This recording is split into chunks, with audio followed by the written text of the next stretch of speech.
My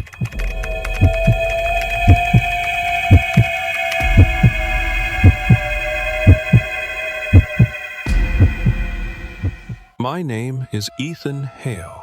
I'm 31 years old now. I have a stable job, my own apartment, and a life that looks normal from the outside. But everything I'm about to tell you happened long before that life existed, stretching from my earliest childhood memories all the way into adulthood. These aren't campfire stories. They aren't urban legends. They are fragments of my life events that still cling to me in quiet moments in the dark, when the world slows down and memory has room to breathe. I used to believe fear had an expiration date, that if you survived something terrifying as a kid, time would eventually file it down into something dull and harmless. I was wrong. The first incident happened when I was in second grade, maybe third. The exact year doesn't matter anymore. What matters is how clearly it still lives inside my head. It was one of those days where the sky never brightened. Rain fell from morning until night, thick and relentless, hammering the pavement like it was angry about something. The kind of storm that makes the world feel smaller, boxed and claustrophobic. After school, my parents picked me up and brought me home like usual. They were dressed nicer than normal formal clothes, polished shoes. I remember my mom checking the weather again and again on the kitchen radio, while my dad stood by the door, keys in hand. They were supposed to be gone for just a few hours. Some kind of charity event, a dinner, something adult and boring. They promised they'd be back that same night, but storms don't care about promises. By the time they reached the city, the rain had turned violent. Roads flooded. Visibility dropped to nothing. They made the call to stay at a friend's house nearby, rather than risk driving home. I remember the phone ringing, the old house phone. Beige, coiled cord. My mom's voice sounded tight, stretched thin with guilt. She apologized over and over. Asked if I was scared. Asked if I was hungry. Asked if I needed anything. I lied. I told her I was fine. I told her I wasn't hungry. I told her I was excited even. She gave me a list, a serious list. Lock all the doors. Check the windows. Close the blinds. Leave a light on. At that age, I didn't understand why she sounded so worried. To me, it felt like freedom. Candy without limits. No bedtime. No one telling me to turn the TV off. The house felt huge once they were gone. Too quiet beneath the storm. I stayed downstairs in the living room, curled up on the couch with cartoons flickering across the screen. The rain tapped and thudded against the roof. Wind rattled the siding. I told myself I'd do everything my mom asked right before bed. I didn't plan on sleeping at all. But sugar crashes don't care about plans. The next thing I remember is waking up in the dark. The TV had gone black, that faint blue glow gone completely. My body felt stiff. My mouth tasted like candy and soda, and I was cold, not just night cold. Cold, like the house had exhaled. I sat up, slowly, rubbing my arms. The temperature difference was sharp enough that even my child brain noticed something was off. The heater might have stopped, I thought. Storms do that. Then I remembered the list. Guilt hit harder than fear. I forced myself up and walked through the house, checking everything. Front door locked. Back door locked. Windows sealed. Blinds drawn tight. A single lamp glowing in the hallway. Everything was exactly how it should have been, and yet the cold remained. I brushed it off. Kids are good at that. Upstairs, my bedroom window faced the outside world. That's when I really heard the storm. Rain slapped the glass like it was trying to break in. Thunder cracked so loud it vibrated my chest. Lightning flashed white hot, bleaching the room for half a second at a time. I lay in bed staring at the ceiling, waiting for sleep. That's when I heard it. A sound that didn't belong. A slow, uneven creak. Wood shifting. It wasn't rhythmic like wind. It wasn't random like thunder. It sounded deliberate, heavy, close. I held my breath. Another creak. I told myself it was the house settling. Old homes make noise. My parents had said that 100 times. But something about this felt wrong. Lightning flashed again. That's when I saw the closet. The door was open, just a crack. I absolutely knew. It had been closed before. My body moved before my brain caught up. I slipped out of bed, heart pounding so loud I was sure it could be heard, and walked out of the room without looking back. Downstairs, I crawled under the dining table and finally let myself cry. That's where I heard the footsteps. Not walking, stumbling, chaotic. They hit the stairs like something tumbling down them rather than using them. Closer, closer. I squeezed my eyes shut. Then I saw them. Bare feet. Mud-caked legs. Yellowed skin streaked with cuts and grime. They dropped something. A wrench. Metal against tile. I bit my tongue so hard I tasted blood. They stood there unmoving for what felt like forever. Then they walked away. The front door opened, closed, silence. I stayed under that table long after they were gone. When I finally moved, I picked up the wrench and hid it. I never told my parents, and that was only the beginning. I thought the nightmare had reached its peak, until years later when it started visiting me in my sleep. I didn't understand trauma back then. I didn't have a word for it. All I knew was that after that night, darkness stopped feeling empty. It felt occupied. I started sleeping with a nightlight. A small plastic one, shaped like a moon. Its glow barely reached the corners of my room, but it was enough to remind me that something was watching back when the lights went out. Or maybe that something wasn't. Months passed, then years. Life went on the way it always does when you're a kid. School, birthdays, holidays, new shoes, new teachers. But something in me had shifted. I checked locks twice, then 3 times. Then I stood there, hand still on the doorknob, listening. By the time I was around 8 years old, the dreams started. They didn't come every night. That would have been easier to explain. They came just often enough to burrow into my head. Once every couple of months, always the same. In the dream, I wasn't in my body. I hovered near the ceiling, looking down at my bedroom like a security camera feed. The angle never changed. I couldn't move forward or backward, only turn my head slowly, as if my neck were stiff. I could see myself in bed, small, still, breathing. That alone was terrifying. Watching yourself sleep is not a neutral experience. It's intimate in the worst possible way. It makes you feel replaceable. Like your body is just a container someone else borrowed for the night. I knew it was a dream. That made it worse. I tried to swim downward to fall back into myself, but I never could. I was trapped above, forced to observe. The first thing I always noticed was the clock. A red digital clock on my nightstand. The numbers were counting backward, slowly, methodically. No matter how hard I tried, I couldn't read the time, only the direction. Like time itself was retreating from something. Then I'd start seeing things that didn't belong. Drawings, crayon drawings taped to the walls, on the dresser, near the door. Childish figures holding hands in a line. Smiling faces.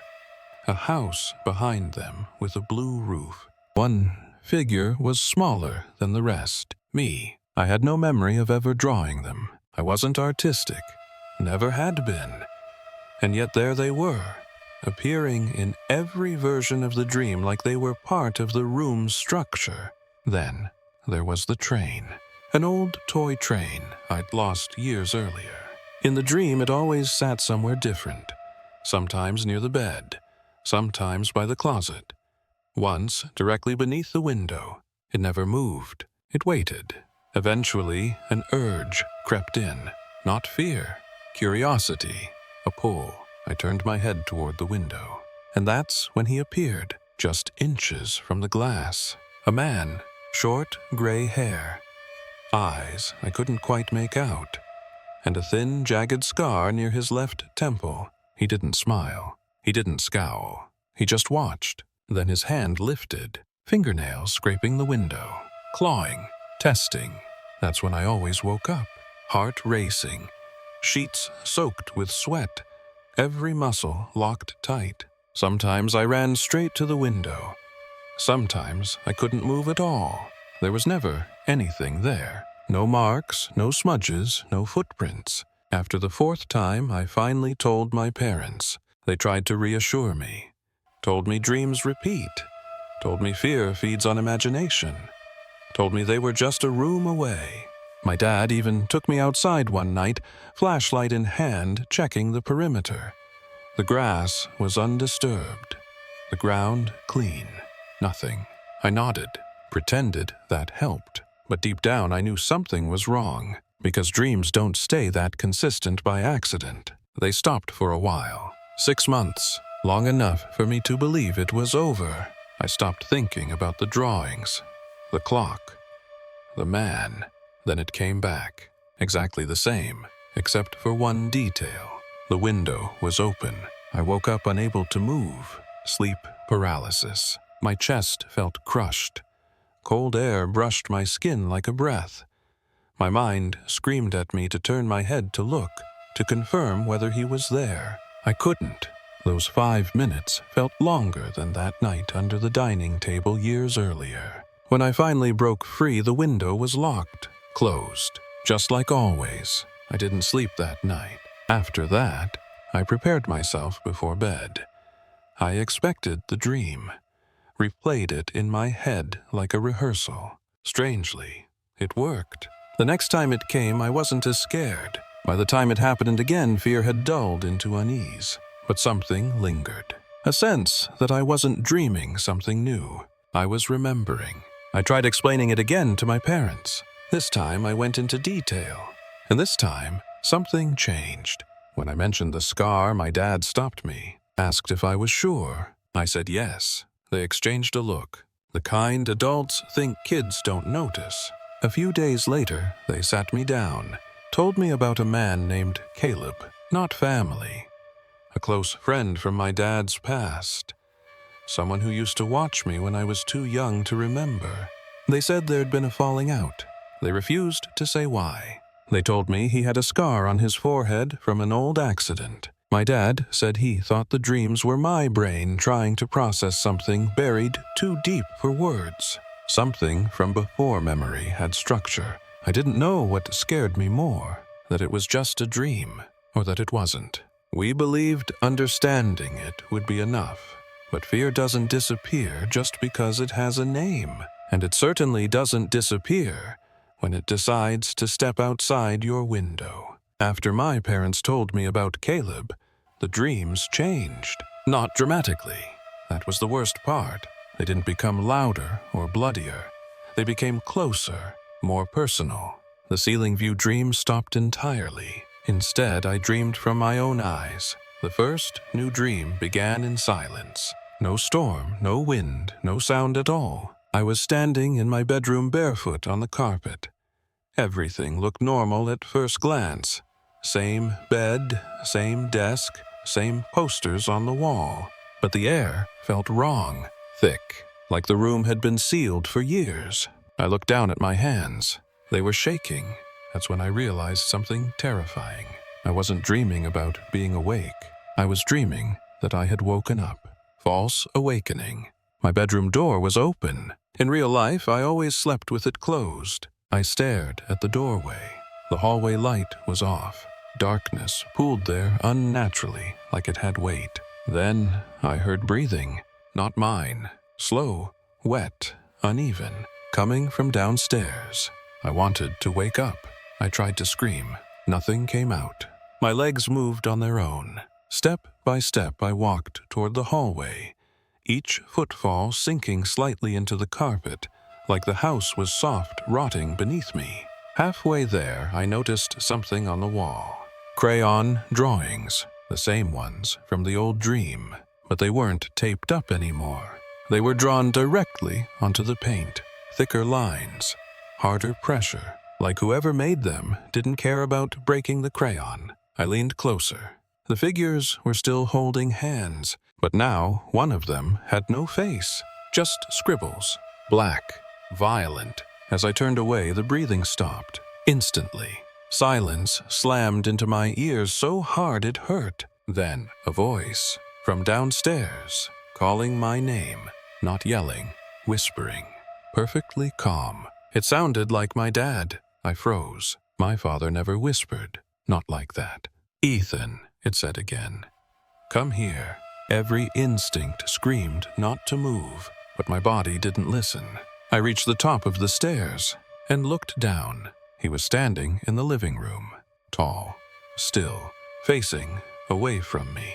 The lights were off, but I could see him clearly anyway, like the darkness bent around his shape. He wore a jacket I didn't recognize, too big, hanging loose on his frame. "Dad," I tried to say. My voice cracked. The man tilted his head slightly, just enough for me to see the scar. Longer than I remembered, deeper. It looked fresh, still healing. He didn't turn around. Instead, he spoke. "I told them I'd watch you," he said. Not my dad's voice anymore. Older, rough, and they forgot. My stomach dropped. I took a step back. The floor creaked, too loud. His head snapped toward the sound, not smoothly, not humanly, just there. And for the first time I saw his face. His eyes were open too wide, veins webbed through the whites, and he was smiling, not with happiness, with ownership. "You grew," he said softly. The lights flickered. I tried to run. The stairs stretched, lengthened. Each step pulled away as I reached for it. His feet never touched the floor. He glided, upward, effortless. The smell hit me then. Damp earth, metal, something old and buried. He stopped inches from my face, so close I could feel his breath.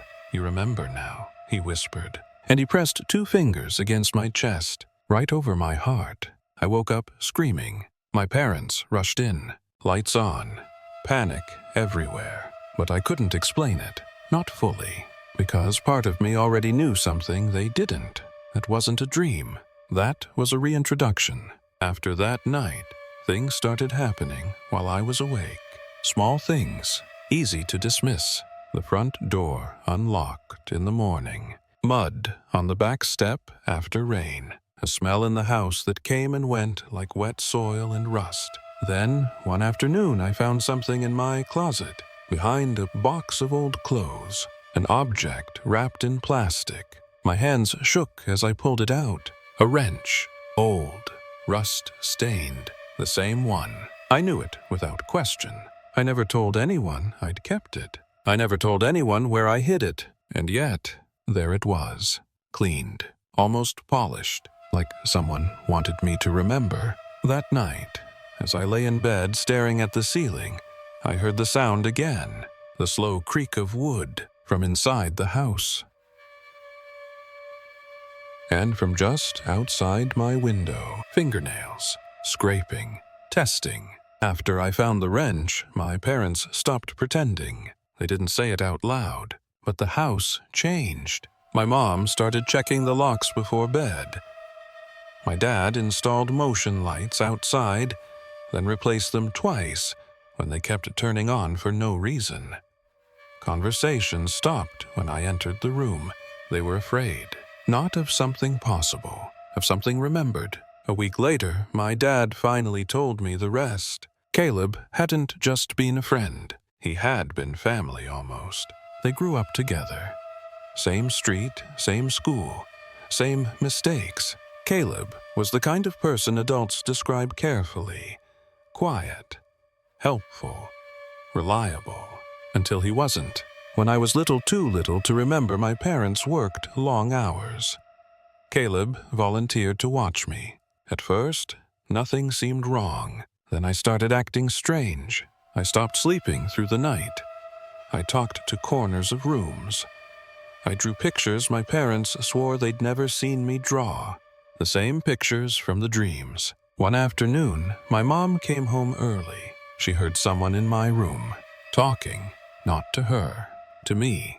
She opened the door. Caleb was kneeling beside my bed, holding my hand, telling me stories about special places and quiet games. He told my mom I'd asked him to, that I didn't want to be alone. My mom didn't argue. She just told him to leave and never come back. A week later, they found him in an abandoned house on the edge of town, dead.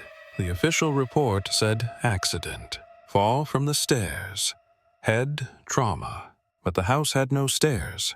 My dad said the police never explained that part. They ruled it closed anyway. Caleb had no family left to ask questions. No one pushed. No one wanted to know. You're safe now, my dad told me back then. He said it again now. But his voice didn't believe it. The night after he told me I didn't dream. I stayed awake.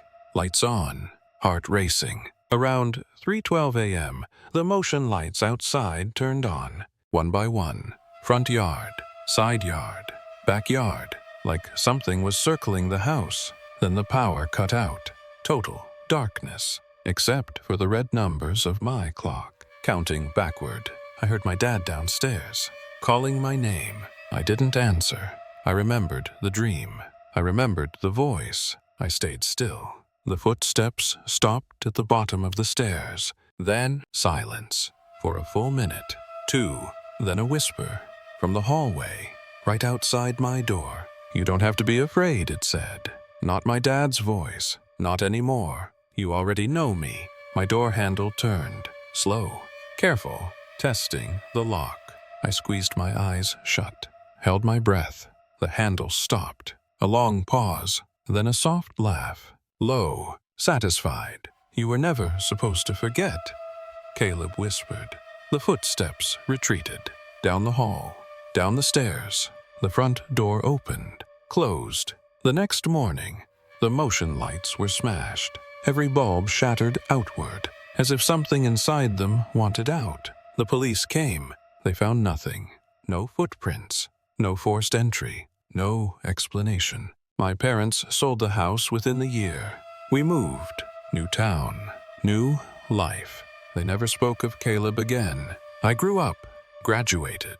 Left home. Built a life far away from that place. For a long time, I thought distance was enough. I thought memory was the only thing he had left. I was wrong, because last night, as I unpacked boxes in my new apartment, I found something wrapped in plastic. At the bottom of a box, I swear I never packed. A wrench, old, rust-stained, warm to the touch, and taped to it, a child's drawing.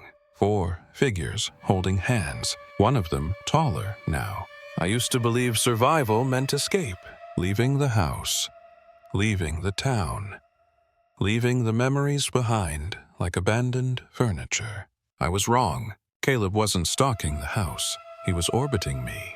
I didn't understand that until years later, after college, after moving cities, after changing my phone number and my name on social media. The dreams stopped. That was the first lie.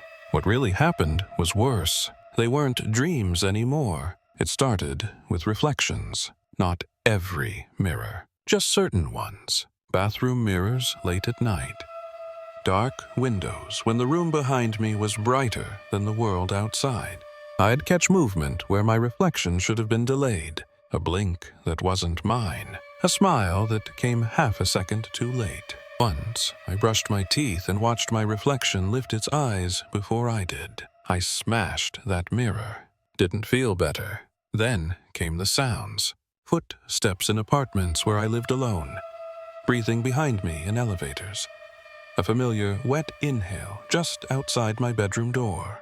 Always stopping when I turned around. Always close enough to feel. I stopped checking. That's another lie people tell you. That awareness keeps you safe. Sometimes it invites things closer. The truth came quietly. No confrontation. No dramatic confession, just paperwork. I was helping my parents clean out old boxes after my dad's minor stroke, sorting documents, photos, things that smelled like dust and time. At the bottom of a filing cabinet, I found a manila folder. No label. Inside were police reports, restraining orders, and one photograph.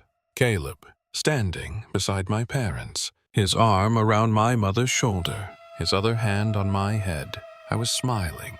The reports were worse. He hadn't just been a friend. He lived with us for almost a year. After a construction accident left him unstable, paranoid, obsessive. He believed I was his, that I recognized him in ways others didn't. The night of the storm, he never broke in. He was already inside. My parents locked him in the basement earlier that evening after he tried to take me out into the rain. They told me he left. That was the lie they chose, so I could sleep again. He disappeared that night, not arrested, not found, just gone. Until the dreams began. I confronted my parents. They cried. They apologized. They said they thought forgetting would save me. They didn't understand something crucial. Caleb didn't want to be remembered. He wanted to be continued. That was the final piece. Why the dreams felt instructional. Why the drawings showed groups. Why one figure was always smaller. Why the wrench came back. Cleaned. Prepared. He wasn't haunting me. He was training me. Teaching me how to stay. How to watch. How to wait. Last night, I stood in front of my bathroom mirror. Lights off. Just moonlight through the window. I stared at my reflection for a long time. It stared back. Perfectly still. Then it spoke. Not out loud. Inside my chest. You're ready now. I didn't feel fear. That's how I knew it was over. I felt recognition. The same calm I felt under the dining table. The same stillness I felt watching myself sleep from the ceiling. I raised my hand. My reflection raised his. This time, at the same time. If you're listening to this, understand something. Some stories don't end with escape. Some end with inheritance. And if tonight you catch your reflection watching you just a little too closely, don't panic. It doesn't mean he's found you. It means someone else is being taught.